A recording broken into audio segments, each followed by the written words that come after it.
Anantara Villapadierna recibió una vez más a Cenas con Chispitas, y en esta ocasión lo hacía en un espacio muy exclusivo, una capilla sin consagrar que se encuentra junto al anfiteatro.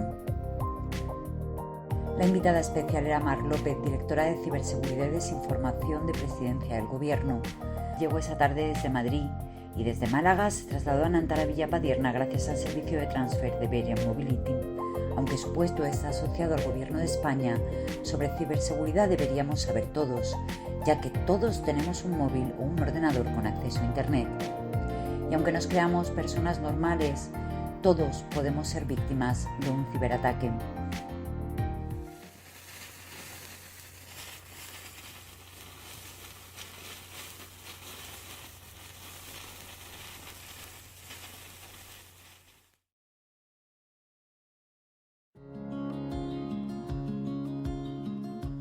La cita era en el Edis Bar, donde fueron llegando los asistentes a este encuentro. Personas con diferentes profesiones e intereses, pero con una preocupación común. ¿Qué y quién hay detrás de la pantalla? Pues yo fui la primera ponente en las cenas con chispitas y me encantó que me llamara Ana porque me parece un formato súper interesante. La gente que ha ido viniendo muy buena y la información que tengo de los que han podido acudir pues es muy interesante. Me gusta el tamaño reducido de los comensales para poder charlar y conocer gente. Pues esta me pareció especialmente relevante porque la ponente Mar, que es responsable de ciberseguridad y desinformación en la Moncloa, debe tener una experiencia pues muy impresionante en todos estos temas que ahora están tan en boga, de evitar todo el tema de los hackers y de los problemas que hay de piratería informática, etc. La verdad que tenía muchísimas ganas de venir y probar cenar con chispitas, sobre todo porque había escuchado hablar de ello, porque pertenezco a REM, había oído hablar de Ana, y cierto que bueno, pues hoy he despegado y me he animado y me he apuntado. La persona que viene, que es la jefa de unidad de ciberseguridad, es una persona que me interesa mucho conocerla, sobre todo aprender de ella y ver un poco qué es lo que el gobierno tiene líneas de ciberseguridad para los próximos años en nuestro país. Cuando ya estuvimos todos, como desde allí hasta el lugar donde celebramos la cena hay unos metros, aprovechamos para hacer una visita por algunas de las obras de arte representativas de lo que encontramos en Villapadierna. La encargada de guiarnos fue Marta Martínez, responsable de la Galería de Arte Moderno y gurú de arte del hotel. Junto a ella descubrimos el cuidado y el mimo con el que se proyectó el recinto, pero también el que se ha empleado en estos años para llenarlo de contenido. La última incorporación es la creación de la Galería de Arte Moderno, en el que podemos encontrar obras de reconocidos artistas internacionales. Así llegamos hasta el lugar donde se celebraría Cenas con Chispitas, una preciosa capilla decorada de manera magistral por Virginia Florista. En esta ocasión prescindió de las flores y apostó por dar protagonismo a las velas y al color dorado. Las mesas y las sillas también eran suyas, una combinación que aportaba equilibrio sin quitar protagonismo a la belleza arquitectónica de la sala.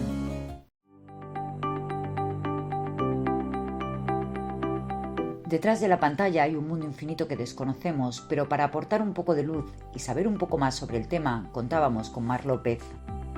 Mar López es malagueña, aunque reside en Madrid, donde ejerce desde 2013 como jefa de la Oficina de Ciberseguridad y Desinformación del Departamento de Seguridad Nacional, dependiente del Gabinete de la Presidencia del Gobierno de España. Nuestra invitada en Cenas con Chispitas participa en el desarrollo estratégico de la ciberseguridad a nivel nacional. Es secretaria del Consejo Nacional de Ciberseguridad y vocal del Departamento de Seguridad Nacional en los grupos de trabajo de dicho consejo. Ha participado en el desarrollo de la Estrategia de Ciberseguridad de 2019 y forma parte del grupo de trabajo de transposición de la Directiva de Seguridad en las Redes y de la Información y de su desarrollo reglamentario. Es, además, miembro del Management Board de la Agencia Europea de Seguridad de las Redes y de la Información, y esto es solo una parte de su brillante trayectoria profesional.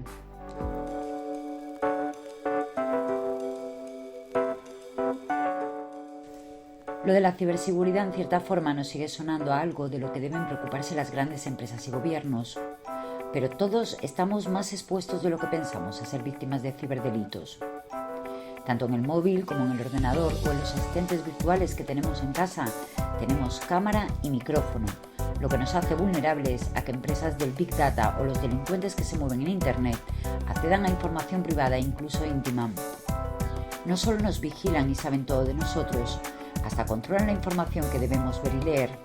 Y lo mejor es que somos nosotros mismos los que autorizamos en la mayoría de los casos el uso de nuestros datos, los que les damos carta blanca para hacer lo que quieran con ellos, cuando sin leer la letra pequeña descargamos alguna aplicación o programa y marcamos la casilla y a continuar.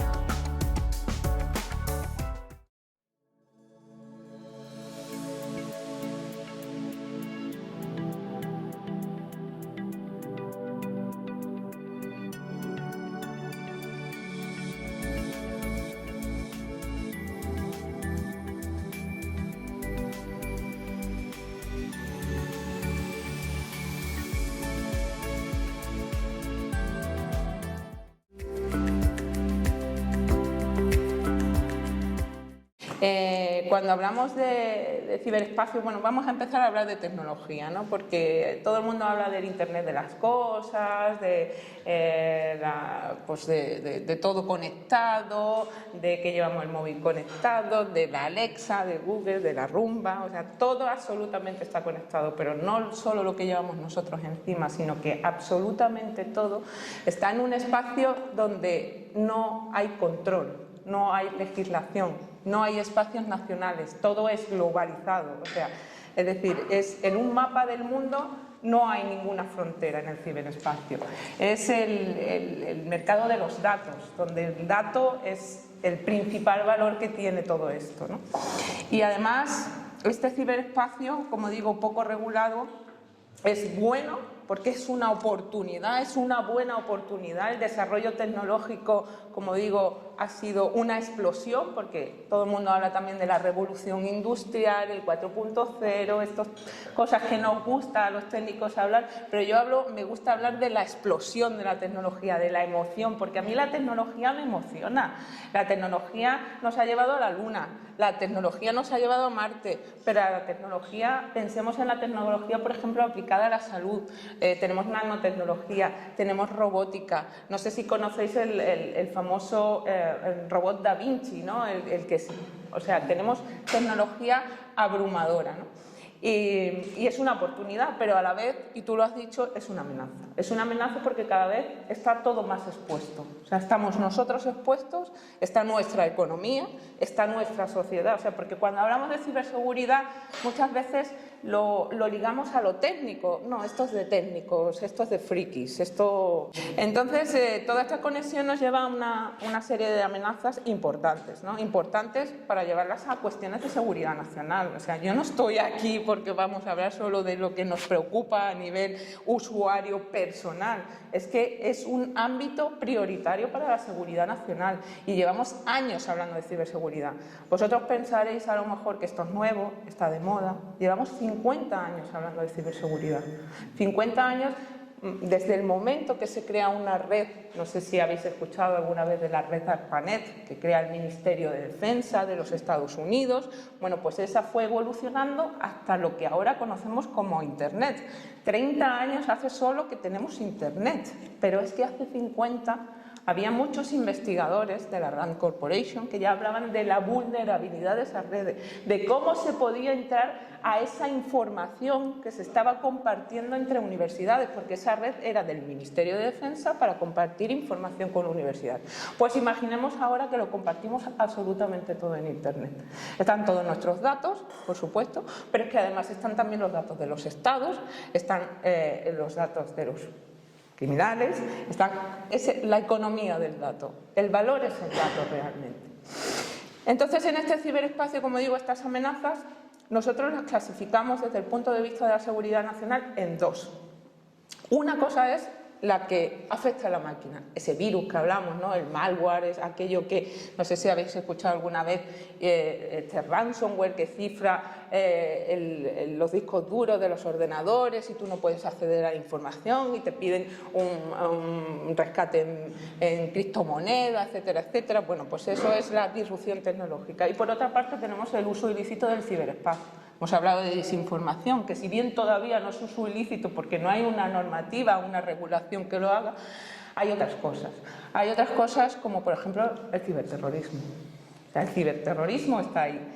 La captación de personas para acercarla hacia el terrorismo, o el adoctrinamiento, es decir, cómo hacer daño por hacer siendo un terrorista de Daesh. O sea, que quiero decir que esto es una amenaza, además de global, transversal.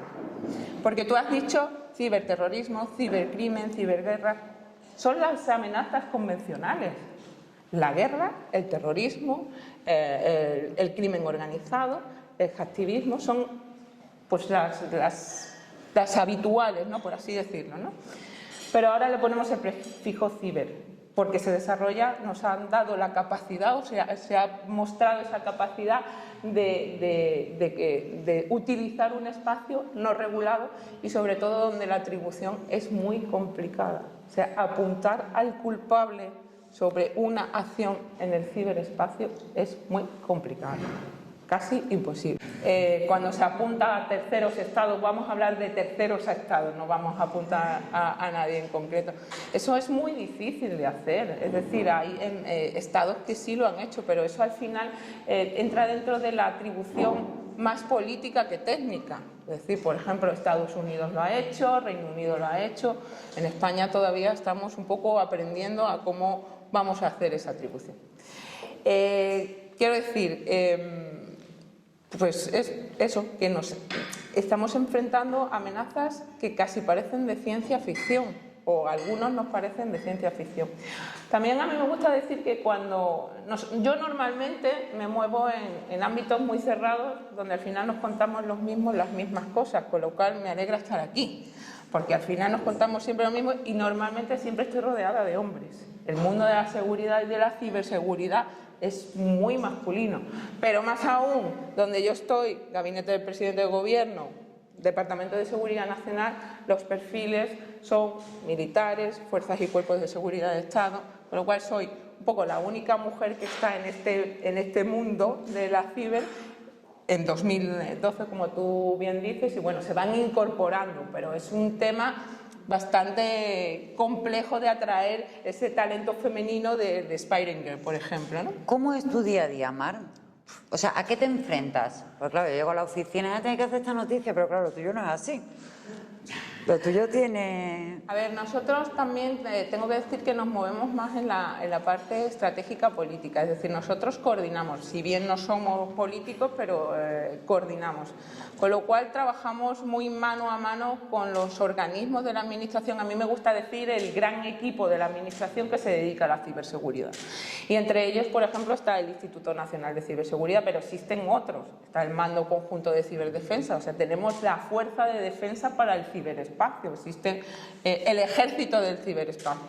Está el Centro Criptológico Nacional, que es el que le da ciberseguridad, por así decirlo, a la administración pública, y aquí tenemos a personal del ayuntamiento. Ellos apoyan y ayudan a los, por ejemplo, ayuntamientos, entidades locales y a la Administración General de Estado en general a mejorar su ciberseguridad. Y tenemos al Centro Nacional de Protección de Infraestructura y Ciberseguridad, que ahí ya se centra más en darle ciberseguridad a la infraestructura crítica, al servicio esencial. ¿Y a qué me refiero con lo que es infraestructura crítica o servicio esencial? Pues la luz de la que disfrutamos todos, el agua de la que disfrutamos todos, y tenemos a Conchi, que ha sido responsable de ciberseguridad en EMASA. Tenemos muchos servicios que nosotros necesitamos para nuestro día a día y que si dejaran de funcionar, ¿qué pasaría? Porque si deja de funcionar aquí la luz, bueno, pues tenemos las velas, pero si deja de funcionar la luz en un hospital, ¿qué pasa? Y si encima no podemos recuperar ese servicio, ¿qué pasa? Y si además no hay redundancia para que en un momento dado empiecen a funcionar un servicio redundante que le dé a la salud, o un servicio de salud, un hospital, ¿qué pasa? Porque la gente se puede morir y eso es una preocupación de seguridad nacional. ¿Y hay gente tan mala como para quitarle la luz a un hospital? Claro que hay gente mala. ¿Tan mala? Hay gente muy mala. ¿Tan mala un hospital? Quiero decir. Sí. Bueno, y esa es una de las cosas que te puedo contar. Cuéntanos un caso que a ti te sorprendiese, pues a mí me ha sorprendido, ¿no? Mira, porque yo entiendo que ataquen una empresa, porque le vayan a robar, pero que ataquen la luz de un hospital me parece... Te voy a contar, no te voy a contar quizás un caso muy impactante, pero sí un caso que a mí me puso los pelos de punta, que es el tema de la pornografía infantil.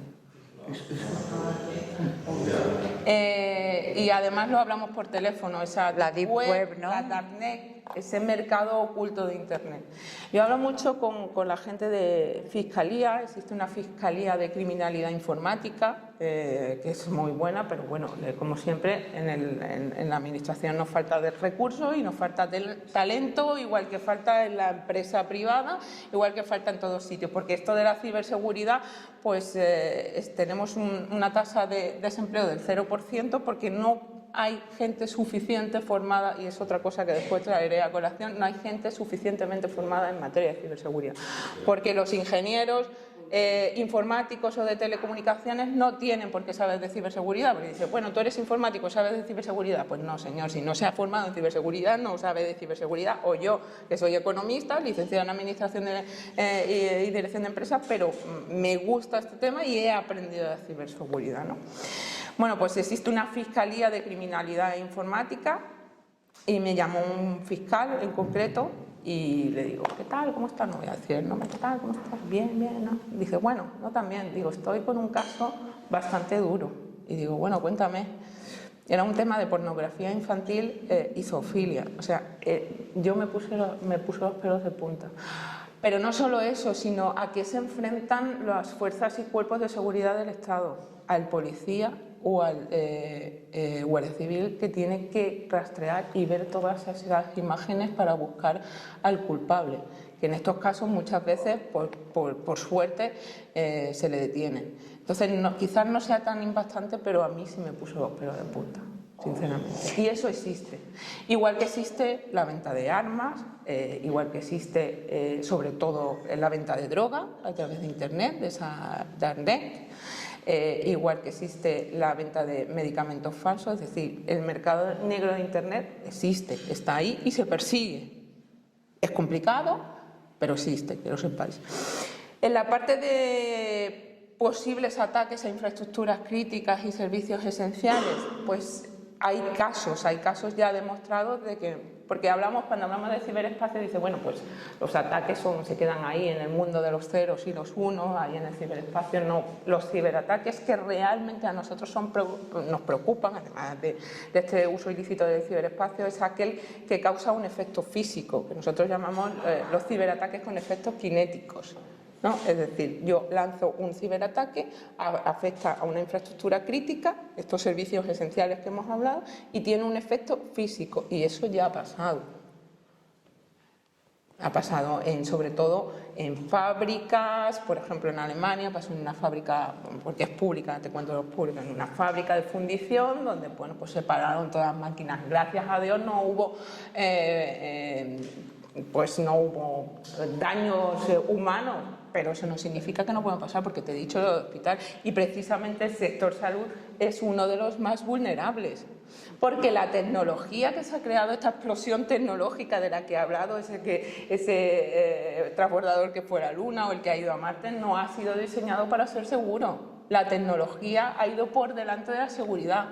¿A ti qué te gusta más? ¿Poner 3 usuarios y contraseñas o entrar directamente?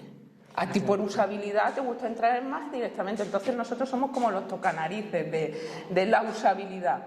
Oye, ¿por qué tengo que poner ahora con el tema de la banca? ¿Por qué tengo que poner mi usuario, contraseña y luego me mandan un mensaje al móvil y tengo que meter? Porque eso es seguridad. Y la seguridad hay que tenerla en cuenta aunque nos moleste, porque está en juego nuestros datos o nuestros servicios o lo que sea. Y ya me bajo más a la parte de usuario. ¿En el gobierno lo sabéis todo de nosotros? No. Nosotros no. no hacemos ese tipo de... Eso no se hace, eso no se hace. Eso es el gran hermano este que se difunde de que el gobierno está vigilando constantemente al ciudadano. No es así. Por ejemplo, aquel caso que salió del Instituto Nacional de Estadística, que además se difundió de que el gobierno nos está vigilando dónde nos movemos, dónde estamos, pero si tenéis el Google en el móvil y tenéis el WhatsApp y tenéis, o sea, no me digáis, porque todas las aplicaciones que os bajáis os piden permitir ubicación, no sé. O sea, y estamos diciendo al gobierno, al Estado, que va a hacer un estudio estadístico con datos anonimizados que te está vigilando, que prefieres que te vigile tu Estado español o que te vigile una empresa americana. Y esto lo teníamos que haber borrado, ¿no? Pero... No, está bien, señores, está bien. O sea, seamos realistas, pensemos realmente qué es lo que estamos haciendo. Cuando el caso de Cambridge Analytica, que conoceréis del tema de Facebook, bueno, ¿quién tiene ahí la culpa? Bueno, pues lógicamente la empresa al final... empresa americana que no está sujeta principalmente a nuestra legislación europea, aunque haya un marco de colaboración entre Estados Unidos y Europa para ese tipo de cosas. Pero ¿alguien se ha leído alguna vez la política de privacidad de Facebook? Sí, por eso lo tengo. Bueno, pues vale, perfecto. Pero el que tiene alguna vez se lo ha leído, porque ahí pone expresamente que Facebook puede ceder los datos a terceros para estudios a otras empresas. Ahora, la empresa a la que lo cedió lo utilizó de manera fraudulenta, pero es que eso estaba por escrito. Y está en WhatsApp, que es de Facebook, y está en Instagram, y está... El otro día decía Juan de Mellado, el director de Canal Sur, hablando precisamente del tema de Internet, ¿no? Que todos los datos lo copaban pues empresas como Google, Amazon, Facebook, con todo o sea, con WhatsApp, con todo lo que tiene con Instagram, que los datos lo tenían ellos, por tanto ellos tenían el poder. ¿Quién tiene más poder, los estados o esas empresas a la hora de manejar? Realmente, si comparamos el Producto Interior Bruto, por ejemplo, de Google, está a la par que pueda estar el Producto Interior Bruto de España. O sea, que el poder la tienen las tecnológicas, pero no solo Google, sino cualquier otra tecnológica. O sea, seamos conscientes de ello, porque es así. Otra cosa es lo que hace el Estado, por ejemplo, para proteger a sus ciudadanos, ¿no? Aparte de, por ejemplo, el Reglamento General de Protección de Empresas que se aprobó y a ciudadanos, y también tiene un centro de respuesta a incidentes de ciberseguridad. Precisamente nuestra LOPD es más protectora, por así decirlo, de nuestra ciudadanía, y muchas veces se ve como es que tal. No, es que lo que a nosotros nos importa realmente es proteger a nuestros ciudadanos. Y de hecho, una de las últimas iniciativas de medidas urgentes para proteger los datos de los españoles es pedir que ciertos datos estén alojados en Europa y en España. ¿Para qué? Para que si alguien no cumple con la norma, se le pueda sancionar.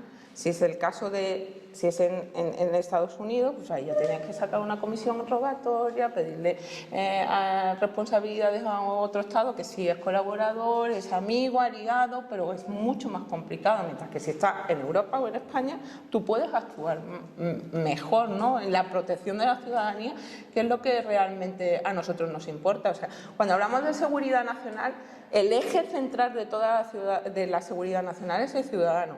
Y yo es un ámbito, estamos hablando de mi ámbito, del de ciberseguridad, pero es que en el Departamento de Seguridad Nacional se trabaja en muchos otros ámbitos. O sea, se trabaja en defensa nacional, se trabaja en seguridad energética, se trabaja en inmigración, se trabajan pues muchos ámbitos en los que España tiene que protegerse. Y para eso, las estrategias lo que son orientaciones al estar en presidencia del gobierno, a los ministerios de cómo hay que hacer las cosas para que nuestros ciudadanos se sientan seguros. Mar, realmente yo decía antes, el tema del micro, no sé si os ha pasado alguna vez, Que te están oyendo, porque es que de repente recibes un... que dices sí o no, que yo no hablo. Y de repente recibo un mensaje de la publicidad, una cosa que yo estaba preguntándole. Y yo digo, no lo puedo creer. Mar, ¿alguien controla eso? Vamos a ver, Alexa ya reconoció que efectivamente se estaban escuchando en algunos casos conversaciones de usuarios.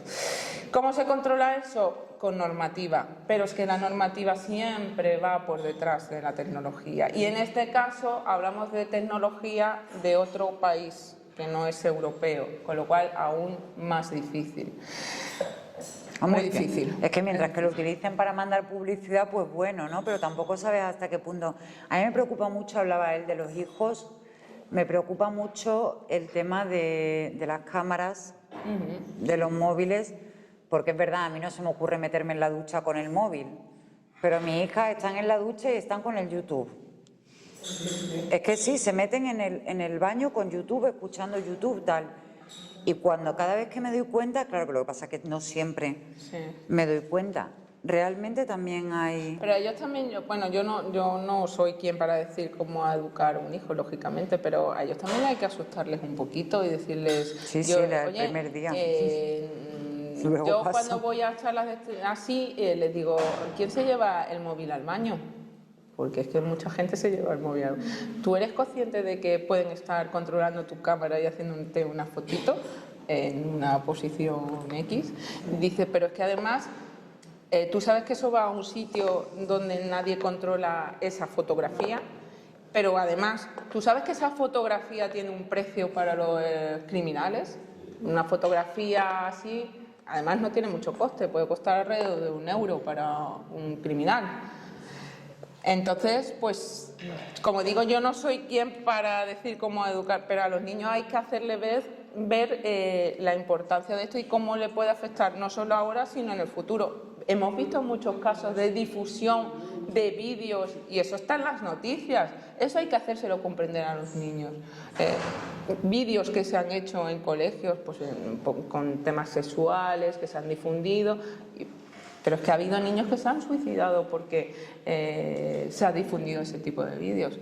O sea, como digo, no soy quien para decir cómo educar a un niño, pero a un niño hay que explicarle que eso existe. ¿Es complicado? Sí. ¿Hay mecanismos? Pues ya apuntábamos que en INCIBE hay mucha documentación. ¿Que esto tiene que ir a más y crear cada vez más cultura de ciberseguridad? Sí. ¿Que nos falta mucho por hacer? Por supuesto. Pero cuando se habla de ciberseguridad, y lo he apuntado anteriormente, eso parece que es de los frikis de los ceros y los unos. Y esto no es de los frikis de los ceros y de los unos. Esto es de todos los ciudadanos.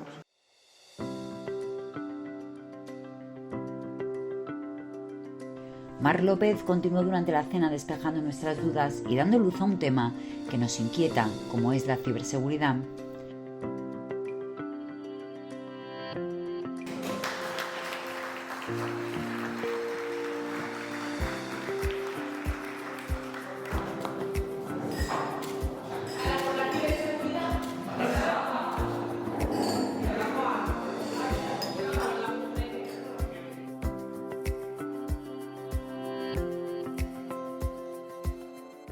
Bueno, porque me parecía primero un tema súper interesante.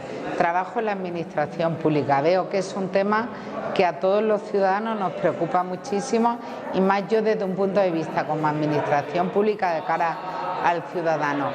Y me ha parecido que he aprendido muchísimo porque a veces cada vez tenemos menos seguridad y más temas de móviles, de app y de todo. Entonces al final me parecían los temas más interesantes para sacarle sobre todo práctica en la vida diaria.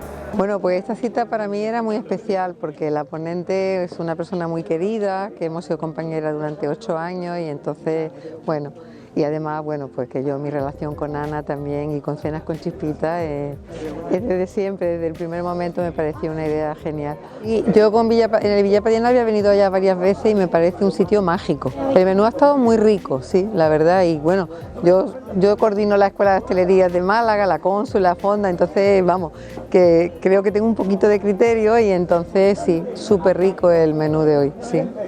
Y he descubierto, bueno, todo un mundo de inquietudes y de gente ávidas de conocimiento y que quieren satisfacer esas necesidades de conocimientos que tienen. No conocía el sitio, lo conocía, bueno, a través de una historia de un romano que había por aquí, de una estatua de un romano, y me ha enamorado, me ha dejado cautivada. La verdad que el sitio, ya sé por qué muchas personalidades de por ahí fuera eligen este lugar para venir aquí y tener unos días de asueto, porque desde luego impresionante. No me esperaba yo un ambiente tan verde, tan sano y tan agradable. Se siente uno como en su propia casa. Pues la cena con Chispitas me ha parecido una iniciativa excepcional, sobre todo porque me he sentido muy cómoda, como en casa, por la entrevistadora, porque me ha dejado flexibilidad para contar lo que yo quería contar, y también por los asistentes que han hecho unas preguntas muy interesantes y muy a pie de calle de lo que le preocupa sobre los temas de ciberseguridad. Por una parte es muy cercano, me gustan mucho los eventos con pocas personas porque realmente es donde puedes dar a conocer lo que tú haces y lo que le preocupa realmente a las personas, sobre todo en el tema que yo llevo, que es el tema de la ciberseguridad. Pues me ha aportado primero compartir un espacio y una cena con gente muy diversa y muy interesante, y sobre todo en un lugar excepcional que es Marbella.